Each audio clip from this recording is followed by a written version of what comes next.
नमस्कार बच्चों। एक्सरसाइज 7.5 हमारी चल रही थी और आंशिक भिन्नों द्वारा समाकलन निकाल रहे थे हम। उसके मैंने आपको कई तरह के रूप बताए थे कि किस तरह से उनको कैसे कैसे तोड़ना है, और उन्हीं को मैं समझा रही हूँ आपको प्रश्नों की मदद से। सभी तरह के प्रश्न यहाँ आपको मिलेंगे। तो प्रश्न नंबर 3 तक मैं करा चुकी थी। अब प्रश्न नंबर 4 पर आते हैं। प्रश्न नंबर 4 बिल्कुल 3 जैसा है, लेकिन जैसे मैंने प्रश्न नंबर 3 करके दिखाया था, अब की बार मैंने एक दूसरे मेथड से भी करके दिखाया है, ए बी और सी को निकालने का तरीका। आप चाहें तो प्रश्न नंबर 3 वाला मेथड कंटिन्यू कर सकते हैं, उसी मेथड से को आप आगे कर सकते हैं। तो इसमें आप देखेंगे कैसे करेंगे। मैंने यहाँ दूसरा तरीका भी बताया, हालांकि वो वाला तरीका सभी में मान्य होगा, ये तरीका सब जगह नहीं चल पाएगा, पर एक दूसरा तरीका ये भी सीखना चाहिए। तो देखो कैसे करोगे। तो वो ये इतना तो पता ही है कि तीनों की तीनों रैखिक गुणनखंड हैं, तो इनको हम कैसे तोड़ेंगे। ए बटा पहला गुणनखंड प्लस बी बटा एक्स माइनस 2 दूसरा गुणनखंड प्लस सी बटा तीसरा गुणनखंड एक्स माइनस 3। तीनों रैखिक गुणनखंड थे, तो बताया है रैखिक गुणनखंड को कैसे तोड़ते हैं। ऊपर क्या आता है, नीचे घात 1 है तो ऊपर घात क्या होगी, 0। किसकी, x की। और x की घात 0 का मतलब होता है कांस्टेंट टर्म। तो चूंकि ये सिंगल घात वाले हैं तो उनकी घात में आएंगे, इनकी जो न्यूमरेटर में आएंगे अचर राशियाँ यानी कांस्टेंट टर्म। तो ABC मान लिया, और अब ABC का मान ज्ञात करना है। यहाँ एलसीएम लेंगे, तीनों का एलसीएम आया। एलसीएम लेने पर x-1 से x-1 कट के बचा x-2 इंटू x-3, जो कि a से गुणा होगा। इसी तरह से x-2 जब इसे भाग देगा तो इन दोनों का गुणनफल b से गुणा होगा, वो ये आया। इसी तरह से तीसरा वाला नीचे से कट गया, तो आपके पास अल्टीमेटली ये बचा। अब पहले वाले क्वेश्चन में प्रश्न नंबर 3 में मैंने जो बताया था, जो तरीका बताया था ABC निकालने का, वो हमने बताया था कि दोनों तरफ ये पॉलिनोमियल मान के यानी बहुपद मान के, उनके जो प्रत्येक एक से पद हैं, एक्स स्क्वायर वाला पद है तो एक्स स्क्वायर के पदों के गुणांक को तुलना करके समीकरण बनेगा। एक्स वाले पद का ऐसे बनेगा, एक्स के गुणांकों को तुलना करने पर, और कांस्टेंट वालों को कांस्टेंट से। घात 3 है तो घात 3 का यानी सम पदों की तुलना की जाएगी उनके गुणांकों की। यहाँ एक दूसरा तरीका बताती हूँ। जब आपका ये समीकरण आया और आपके तीनों की तीनों फैक्टर्स अलग हैं, एक नहीं है, तो आप दूसरा तरीके भी आप कर सकते हैं, और वो आसान इससे है, पहले वाले से ज़्यादा आसान है। देखो कैसे करोगे। हमें ये पता है कि 3 गुणनखंड थे, तो ये जब 3 गुणनखंड थे तो पहले वाले के साथ x-1 नहीं है, बाकी दोनों के साथ x-1 है। तो जैसे ही x को 1 रखा, ये एक पूरी एक आपकी सर्वसमीका है, आइडेंटिटी है। तो अगर इसमें पूरे में x के अलग अलग मानों के को भी ये संतुष्ट करेगा, क्योंकि जो सर्वसमीका होती है वो सभी को संतुष्ट करती है। ये कोई हल नहीं निकालना, बल्कि ये और ये बराबर है यानी सर्वसमीका है। तो x का मान जैसे ही 1 रखोगे, तो 1 रखने पर ये x को यहाँ 1 रखोगे तो ये 1 - 1 0। अब चाहिए कुछ भी होता हो, 0 से गुणा होकर b खत्म हो गया, ऐसे 0 से गुणा होकर c खत्म हो गया, सिर्फ a रह जाएगा। तो x के स्थान पे 1 रखने पर x के स्थान पे 1 आ गया, यहाँ 1 - 2, यहाँ 1 - 3, यहाँ a और b के साथ 0 आएगा। ये चाहे कुछ भी आए, इससे हमें मतलब ही नहीं, क्योंकि 0 होने से अब कुछ भी यहाँ बचेगा नहीं। ऐसे 1 - 1 रखने से 0 आएगा, तो ये भी 0 हो गया। तो इस तरह से b खत्म हो गया, c भी खत्म हो गया, और उल्टे हाथ पे रह गया -1 इंटू -2, तो ये हो गया 2a, और उल्टे हाथ पे हो गया 1। तो इस तरह से a का मान आया 1/2। इसी तरह से एक बार अब x को 2 रखेंगे, तो जब x को 2 रखेंगे तो जहाँ x-2 गुणनखंड है इसमें और इसमें, यानी a और c वाली टर्म्स खत्म हो जाएगी। a के साथ 0 गुणा होगा, c के साथ 0 गुणा होगा। सिर्फ b वाले में x-2 गुणनखंड नहीं था, तो ये 0 नहीं होगा। तो यहाँ जैसे ही आपको रखेंगे 2 - 1 2 - 3, तो ये 2 बराबर b, 2 - 1 हुआ 1, 2 - 3 हुआ -1, तो ये -b बचा। तो इस तरह से b का मान आया -2। अब x को 3 रखते हैं तो a और b का मान आ गया। अब x को 3 रखते हैं, x को 3 रखने पर ये वाला जिसमें x-3 गुणनखंड है वो 0 हो गया, यानी a और b ये खत्म हो गया, ये वाला 0 हो गया। और यहाँ 3 - 1 और 3 - 2 रखा c के साथ, तो ये हो गया 3 - 1 होता है 2 और 3 - 2 होता है 1, तो ये हो गया 2c इधर और उल्टे हाथ पे 3 था। इस तरह से c का मान आ गया 3/2। इस तरह से ये जो आपको जिसका आपको समाकलन निकालना था, जो कि आप इस रूप में रख सकते थे, तो इस रूप में रखने पर a के स्थान पे आएगा 1/2 और इसका इंटीग्रल का मतलब इनका अलग अलग इंटीग्रल, तो इसका इंटीग्रल प्लस इसका इंटीग्रल प्लस इसका इंटीग्रल, a का मान, b का मान, c का मान ये रहा 3/2। 1/2 बाहर निकला, 1/x - 1 का इंटीग्रल log x - 1, -2 बाहर निकला तो 1/x - 2 का इंटीग्रल log x - 2 और 3/2 बाहर निकला, 3/2 का 1/x - 3 का इंटीग्रल हो गया आपका log x - 3। तो ये था आपका प्रश्न नंबर 4। पहुँचते हैं प्रश्न नंबर 5 पर।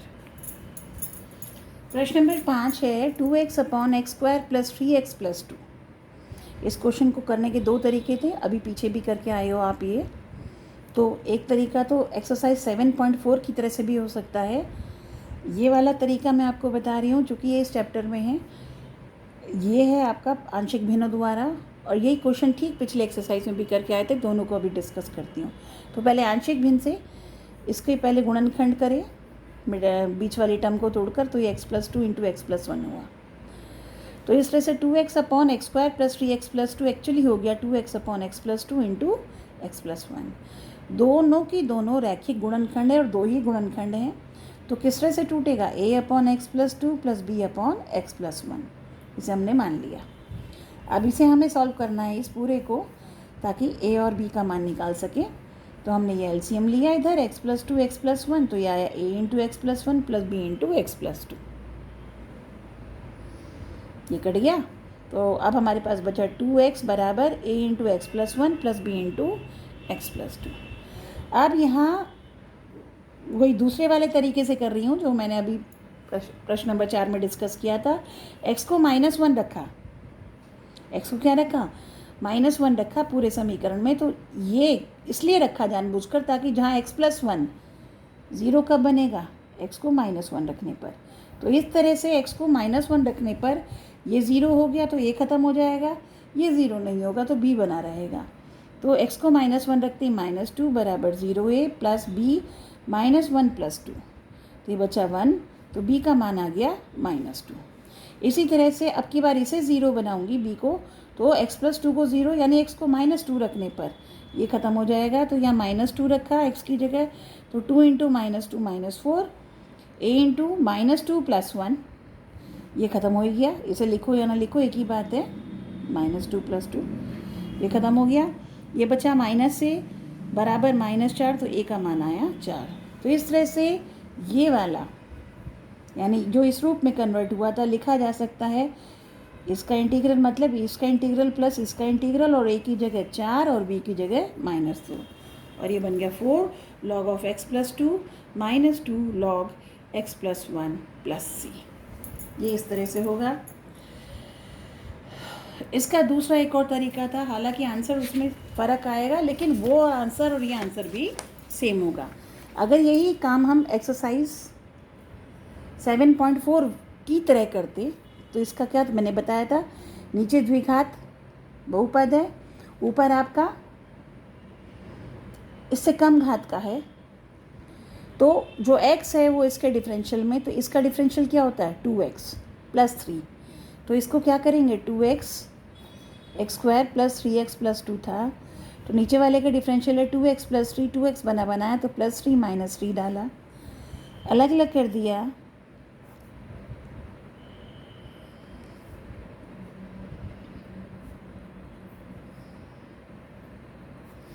इससे अलग कर दिया, और अब इसका हम पूर्ण वर्ग बनाएंगे जैसे बनाया करते थे। तो x प्लस इसे तोड़ेंगे 2 × x × 3/2, फिर 3/2 का वर्ग अपनी तरफ से जोड़ेंगे तो माइनस भी करना पड़ेगा, प्लस कर दो। तो ऐसा नहीं है कि एक ही तरीके से क्वेश्चन होगा। इसको t माना, सीधी सी बात है, ये dt बन गया /t, -3 ये बन गया x प्लस 3/2 का वर्ग और -9/4 प्लस का 2, ये सीधा बन गया log ऑफ t।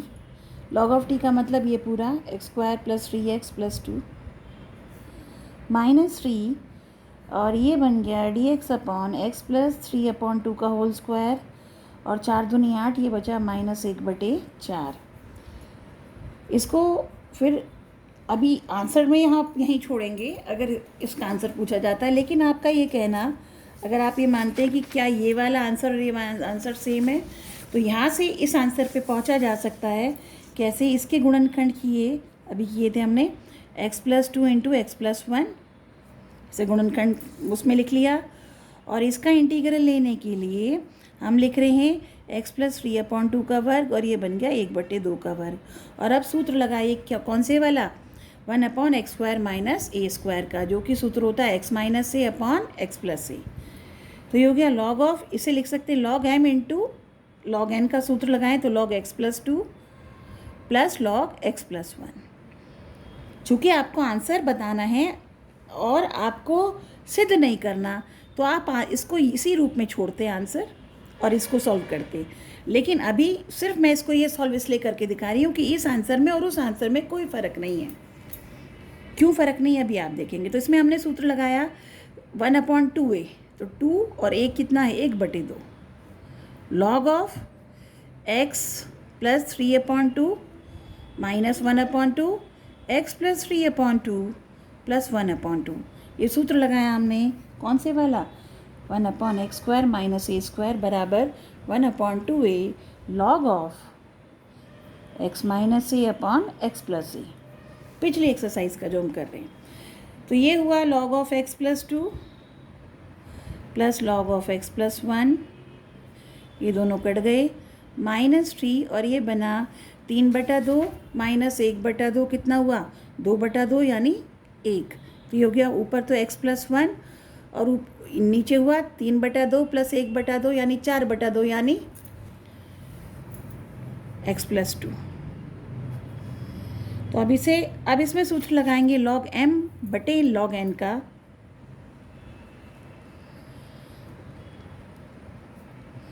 तो होगा log m minus n, log m minus log n, तो ये हो गया 3 log x plus 1 minus log x plus 2। इसे -3 से जब खोलेंगे तो ये -3 log x plus 1 log x plus 1 plus 1, तो बचेगा -2 लॉग x प्लस 1, और -3 माइनस ये प्लस हो गया, तो 3 times of log x plus 2 plus log x plus 2, ये हो गया 4 लॉग ऑफ x प्लस 2। और यही आंसर आपका ये रहा पिछले तरीके से, कोई फ़र्क नहीं है। तो लेकिन आप इस ढंग से करते तो आंसर यहाँ छोड़ते, ये और ये माइनस ये करके आप आंसर छोड़ते, तो दोनों में कोई फ़र्क नहीं है। कहने का मतलब वही क्वेश्चन जो अभी हम ये वाला क्वेश्चन पिछली एक्सरसाइज में भी इस रूप में करके आए थे, तो उस रूप से भी हो सकता है। और ये यहाँ आंशिक भिन्न, यहाँ इनके फैक्टर्स हो गए, इसलिए ये इस रूप से भी हो सकता है। अगर ये ऐसी संख्या आती कि इसके फैक्टर्स ना होते, गुणनखंड ना होते, तब हमारे पास पिछली एक्सरसाइज में जो हमने मेथड किए थे वही वाला तरीका बचता था। तो वो तरीका था जो हर तरह के क्वेश्चन में हो जाएगा। ये वाले तरीके में गुणनखंड होंगे तभी ये प्रश्न हल हो पाएगा। तो ये था प्रश्न नंबर आपका 5। आते हैं प्रश्न नंबर 6 पर। प्रश्न नंबर 6 पर आते हैं। प्रश्न नंबर 6 है 1 - x² upon x into 1 - 2x। ऊपर वाले उसमें ऊपर वाले की डिग्री 2 है और नीचे वाले में 2 गुणनखंड है, एक की डिग्री भी 1, इसकी भी डिग्री 1, तो कुल मिला के डिग्री होगी 2। तो जब ऊपर वाला और नीचे वाले की डिग्री, यानी अंश में जो आपका बहुपद है और नीचे जो बहुपद है, दोनों की डिग्री बराबर या ऊपर वाले की डिग्री नीचे वाले से ज़्यादा हो जाती है, तो इस तरह का जो परिमेय फलन होता है वो होता है विषम परिमेय फलन कहलाता है। और ऐसे में इसे हमें उचित परिमेय में बदलना पड़ेगा। उचित का मतलब जो से अभी क्वेश्चन करता है ऊपर वाले की डिग्री नीचे वाले से कम। फॉर दैट अब हमें डिवीजन करना पड़ेगा, डिवीजन करा जाएगा। और जैसे मैंने बताया था, जैसे उचित संख्या होती है, हाँ तो मैं बता रही थी कि अगर मान लो 5/4 जैसे अपरिमेय फलन होता, विषम परिमेय फलन होता है, इम्प्रॉपर फ्रैक्शन होता है, तो इसमें हमें मिक्स्ड यानी मिश्र रूप में कन्वर्ट करते हैं। कैसे? 4 से 5 को भाग देंगे, 1 सहित 1/4 मतलब 1 + 1/4। तो इसको कैसे करते हैं? 5 को 4 से भाग दिया, 4 एकम 4 और शेषफल बना ये। तो ये होता है भागफल प्लस शेषफल बटे जो आपका भाज्य था जिसे आप डिवाइड कर रहे थे, डिवाइज़र।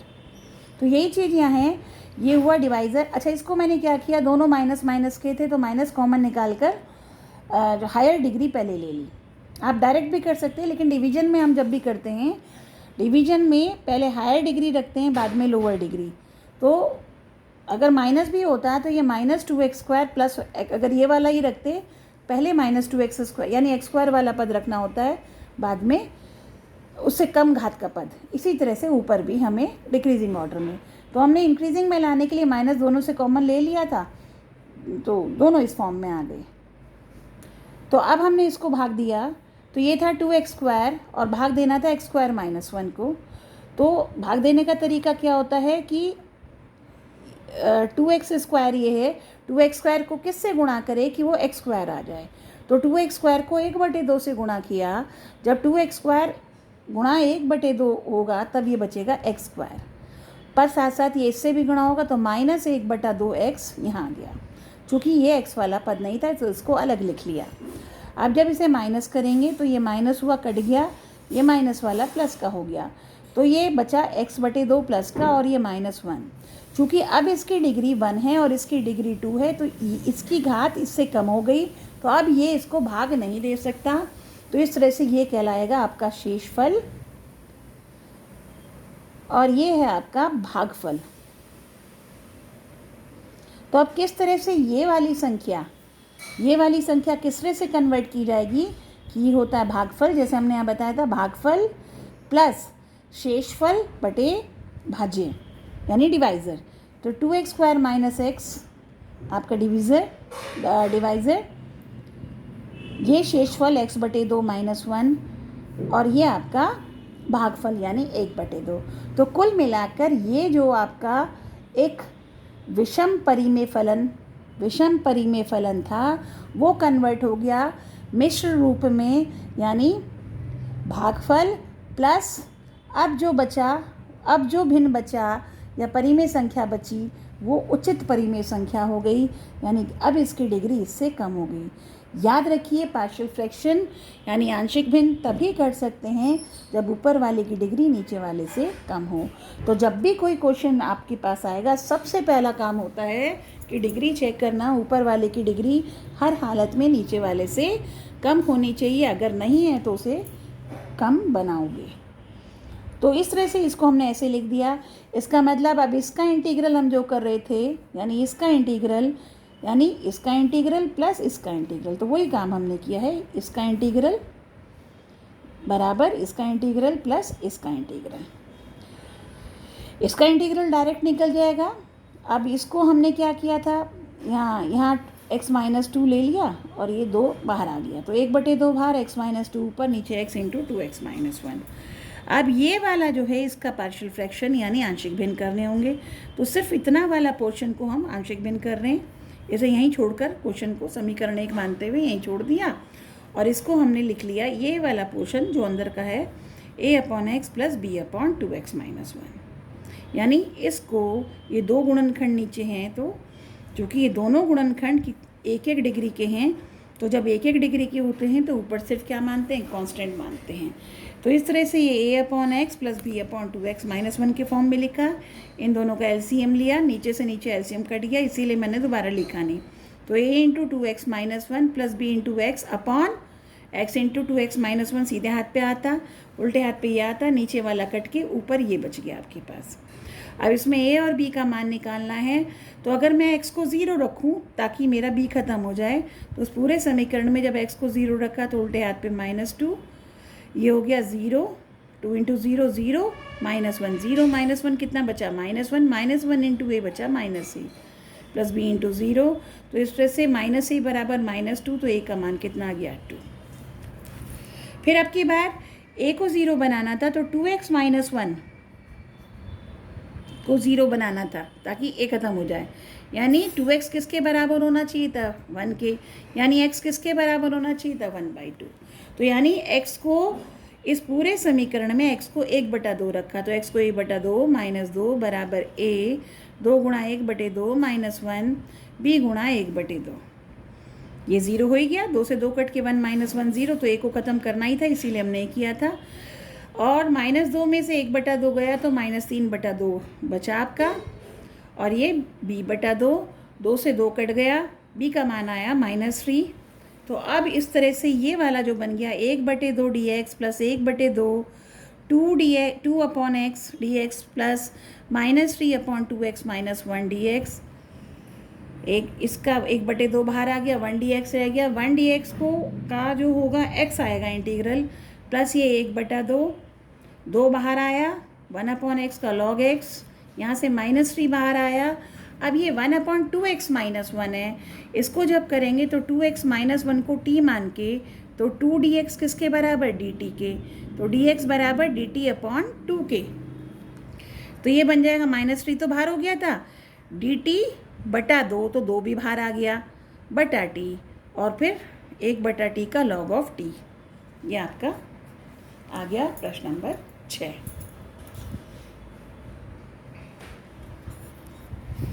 हेलो,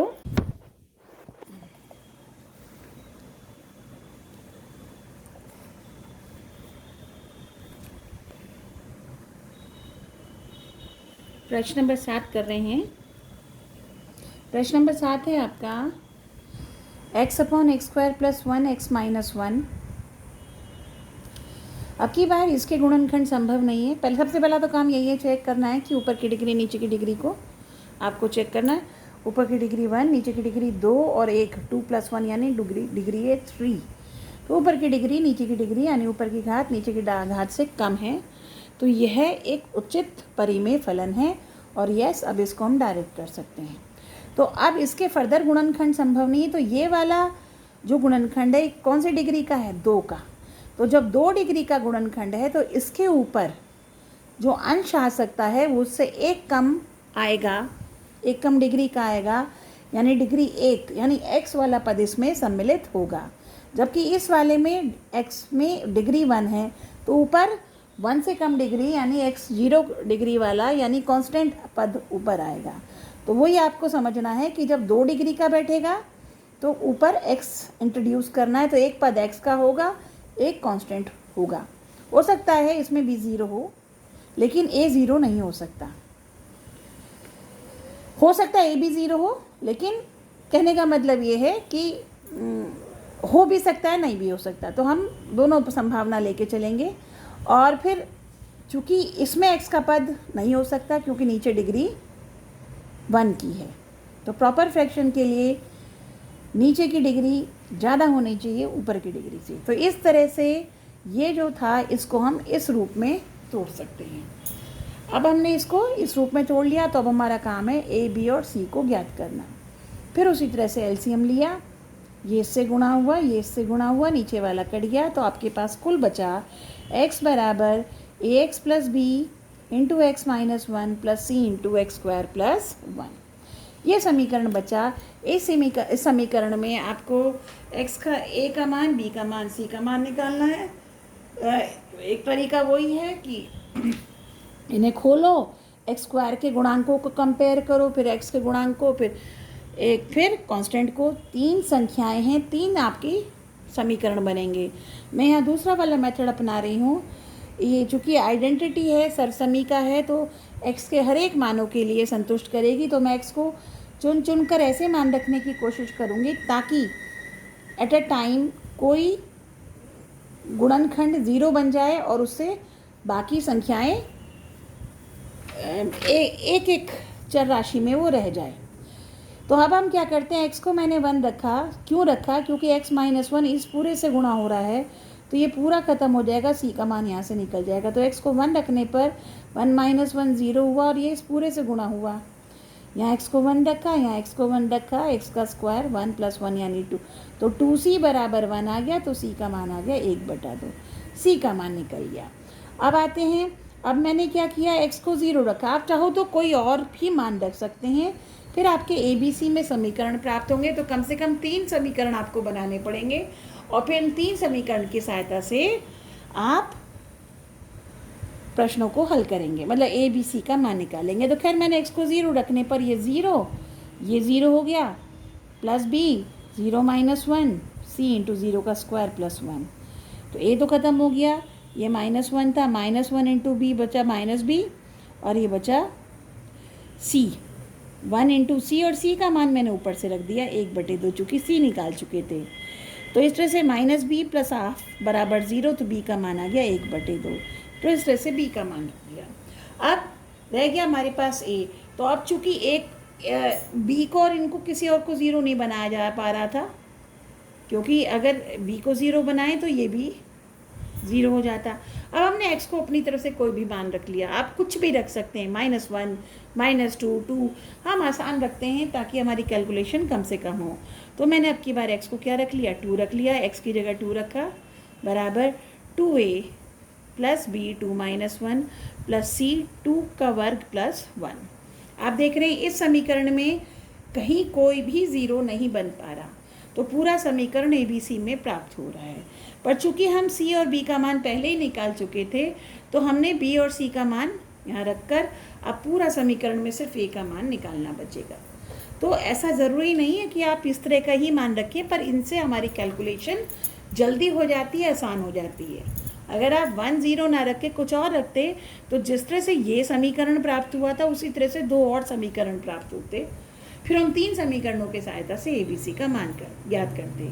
तो इस तरह से मैंने आपको बताया कि ABC यानी ABC या AB निकालने के लिए हमारे और भी तरीके होते हैं, पर अल्टीमेटली समीकरण ही बनता है और समीकरण को ही आपको हल करना पड़ता है। तो यहाँ इस तरह से हल करते हैं, 1/2 + 5/2 हो गया 6/2, 6/2 का बन गया 3, तो 2 - 3 2a का मान, तो a का मान -1/2। अब ये मान यहाँ पर रखेंगे तो कायदे में इसका यानी इसकी जगह रखेंगे, तो इसका इंटीग्रल मतलब इसका इंटीग्रल प्लस इसका इंटीग्रल, और इसकी a की जगह -1/2, b की जगह प्लस का 1/2, सब चीज़ें अपनी जगह रखकर प्लस 1/2 किसकी जगह, c की जगह, ये रहा, अपॉन x - 1, ये आपका सब्स्टिट्यूशन हो गया। अब आते हैं, इसमें से मैंने -1/2 बाहर निकाल लिया,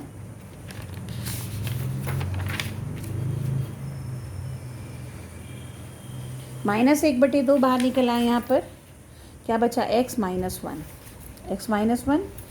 नीचे x² + 1, नीचे x² + 1, अगले वाले में से 1/2 बाहर निकाल लिया और यहाँ बचा 1/x - 1। तो ये आपका क्वेश्चन अब इधर आ गया। अब ये फर्दर गुणनखंड नहीं हो सकता, ये तो हम करते तो पहले ही कर लेते। अब ये हमारा कौन सा रूप आ गया, जो 7.4 एक्सरसाइज में करके आए थे, यानी जो ऊपर x है नीचे x² वाला कोई भी आपका मतलब व्यंजक है, तो x को इसके डिफरेंशियल में खपाएंगे। इसका डिफरेंशियल है 2x, तो मुझे इस x का 2x बनाना है, तो इसलिए 2 से गुणा किया तो 2 से भाग भी देना पड़ेगा। तो 2 से जब भाग दिया नीचे, तो ये 2 दूनी 4 नीचे हो गया, -1/4, और ये 2x - 2/x² + 1, इसका आपका डायरेक्ट log x - 1 इंटीग्रल हो ही गया। अब इसका इंटीग्रल क्या होता है, 2x, नीचे वाले का इंटीग्रल क्या है, 2x + 0, तो 2x से अलग कर दिया और फिर -2 से अलग कर दिया, तो -1/4 गुणा हुआ था 2x/x² + 1, फिर -1/4 गुणा -2 अगर बाहर निकालते हैं, और अंदर बचा x square plus one upon x square plus one का इंटीग्रल प्लस ये आपका इंटीग्रल हो ही चुका। अब इसको अगर टी मानेंगे ये डी टी बन गया, तो यहाँ टी माना इसे, तो इसका हुआ 2x dx बराबर dt। तो ये 2x dx किससे रिप्लेस हुआ, dt से, -1/4 इसकी जगह t, माइनस माइनस प्लस 2 ने 4 को काटा 1/2, और इसका डायरेक्ट इंटीग्रल है tan इनवर्स x। ये tan इनवर्स x का सूत्र है, आपको पता होगा, प्लस ये आप सॉल्व कर चुके थे। अब ये -1/4 इसका इंटीग्रल log t, प्लस ये ऐसे की ऐसे उतार दिया, और अब t का मान यहाँ रखकर ये आपका प्रश्न नंबर 7 हो गया। तो ये था प्रश्न नंबर 7। आते हैं प्रश्न नंबर 8 पर। प्रश्न नंबर 8 में I बराबर x अपॉन x माइनस 1 का वर्ग है, x प्लस 2 का वर्ग है, x प्लस 2 है सिर्फ। तो मैंने जब आपको क्वेश्चंस कराए थे, मतलब इसको मैं समझा रही थी, तो मैंने बताया था जब इस तरह की स्थिति यानी वर्ग में आए तब आप इसे कैसे करोगे, इनके पार्शियल फ्रैक्शन कैसे मानोगे। हम इसे मानेंगे a अपॉन एक्स माइनस 1, एक गुणनखंड, पावर 2 है तो पावर 2 में जब कभी ऐड हुआ होगा तो पावर 1 भी कब गई होगी, यानी x माइनस 1 और x माइनस 1 का वर्ग, दोनों का एलसीएम x माइनस 1 का वर्ग ही आया होगा। तो हो सकता है ऐसा पद हो, और ये वाला पद तो होगा ही होगा, वरना तो ये आता ही नहीं। उसके ऊपर भी, और तीसरा आपका चूंकि रैखिक है। अब ये यहाँ याद रखना कि ये द्विघात मतलब दो घात तो है, लेकिन दोनों अलग अलग हैं। तो एक हमने सिंगल पावर, एक 2 पावर कर लिया, तो ऊपर हमें bx नहीं करना पड़ेगा। ठीक है, अब हम इसको प्रॉपर तरीके से जैसे सॉल्व करते आते हैं वैसे सॉल्व करेंगे। एलसीएम ले लिया, अब की बार एलसीएम क्या आएगा इन दोनों का, ये इंटू एक्स प्लस 2। तो ये हो जाएगा a into x minus 1 into x plus 2। यहाँ ये पूरा भाग देने पर क्या बचेगा, b इंटू एक्स प्लस 2, और यहाँ होगा c इंटू एक्स माइनस 1 का वर्ग। नीचे से ये पूरा कट गया, तो अब आपके पास समीकरण बचा x बराबर a x minus 1 x plus 2 plus b into x plus 2 plus c into x minus 1 का वर्ग। तो पहले मैं x को 1 रख रही हूँ, 1 रखने पर जहाँ ये ख़त्म और ये ख़त्म, सिर्फ ये बचा रहेगा। तो 1 बराबर a गुणा 0 लिख रही हूँ, पूरा मैं सॉल्व भी नहीं कर रही, ज़रूरत ही नहीं। 1 प्लस 2, ये भी 0। तो b का मान आया 1/3, 3b बराबर है, तो b का मान आ गया 1/3। अब की बार रख रहे हैं x को हम -2, ताकि अब ये दोनों 0 हो जाए, c आ जाएगा। तो ये हो गया -2 बराबर a इंटू 0 कर ही लूँ, कोई दिक्कत नहीं, b इंटू 0 भी कर लूँ, और ये हो गया c -2 माइनस 1 का वर्ग, -2 बराबर ये -3 का वर्ग यानी 9c, c का मान हो गया -2/9। ये क्या आ गया, c का मान आ गया। आते हैं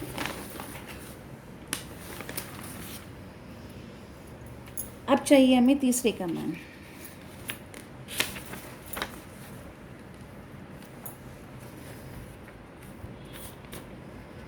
अब हम ए रह गया हमारा, बी हो गया, सी हो गया, तो 1 और -2 रखने। अब हम x को कुछ भी मान रखते हैं। 1 और 2 मैं रख चुकी हूँ, 1 और -2 रख चुकी हूँ। अब की मैं 0 रख देती हूँ, क्योंकि 0 एक बार भी नहीं रखा।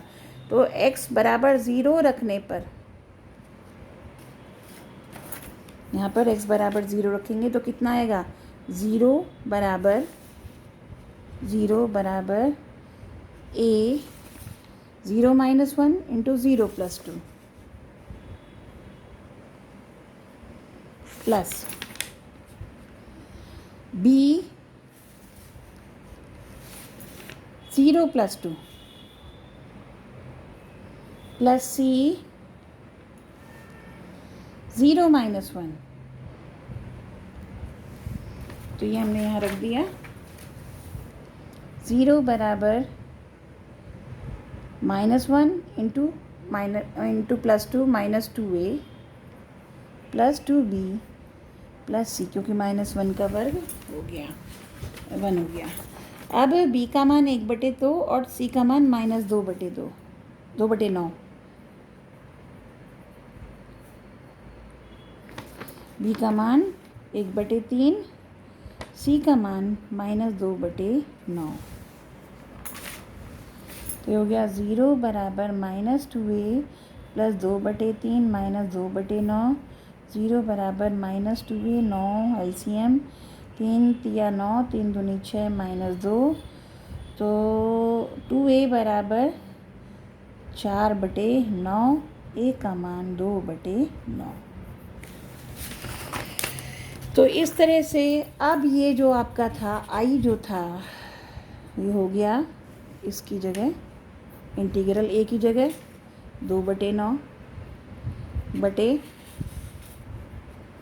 x-1 dx प्लस b की जगह 1/3 x-1 का वर्ग, c की जगह -2/9 बटे x+2।